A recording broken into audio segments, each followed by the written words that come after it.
আমেরিকার যত বড় বড় হলিডে আছে তার ভিতরে অন্যতম হচ্ছে থ্যাঙ্কসগিভিং ডে আর ক্রিসমাস ডে। এই দুইটা দিনই সবচেয়ে বড় আর কি। প্রতি বছরই আমরা চেষ্টা করি ফ্রেন্ডস অ্যান্ড ফ্যামিলি সবাই মিলে সুন্দর করে অর্গানাইজ করে এই থ্যাঙ্কসগিভিং ডে পালন করতে। আর এই যে আমার হাতে দেখতেছেন না, বড় একটা টার্কি, প্রত্যেক বছর আমরা এই টার্কিটাও বেক করি।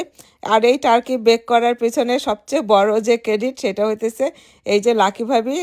আগে লাকি ভাবি করতো, এখন লাকি ভাবির মেয়ে করে। কিন্তু দুঃখের বিষয় আমি কখনোই এই টার্কি ট্রাই করি না। সবাই আমাকে অনেক জোর করে যে একটু হইলেও খাইতে, বাট আমি খাই না। আর আরেকটা কথা বলি, টার্কিটা কিন্তু হালাল।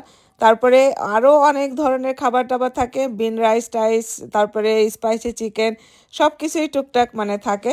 যারা হচ্ছে টার্কি খাবে না তারা চিকেন খাবে, বিফ খাবে, অন্যান্য সব খাবার দাবার খাবে। সবাই বলে যে অনেক মজা হয়েছে, টার্কি অনেক মজা হয়েছে, কিন্তু আমি অবশ্য মুরগিই খাই না। মুরগির রোস্ট, মুরগির কোনো কিছুই আর কি আমার পছন্দ না। আর এইটা তো টার্কি, সেজন্য আমি মানে খাই না। যাই হোক, এমনি আমি আমার কথাটা শেয়ার করলাম। সবাই অনেক মজা করে খাইছে, মজা করে খায়। আমার ছেলে তো আয়াত অনেক অনেক পছন্দ করে, আমার হাজব্যান্ডও পছন্দ করে, কারণ এগুলাতে কোনো কিছুতেই ঝাল থাকে না, কারণ আমার হাজব্যান্ড একদমই ঝাল খায় না।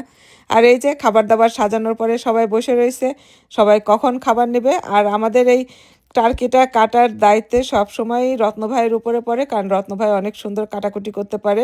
টার্কির কে কোন অংশ খাবে রত্ন ভাইকে বলবে, রত্ন ভাই তাকে সেই পিসটা কেটে কেটে দিবে। এই তো ছিল আমাদের আজকের প্রোগ্রাম। কেমন লাগলো অবশ্যই কমেন্ট করে জানাবেন। সবাই ভালো থাকবেন, সুস্থ থাকবেন। আজকে এই পর্যন্তই, আল্লাহ হাফেজ।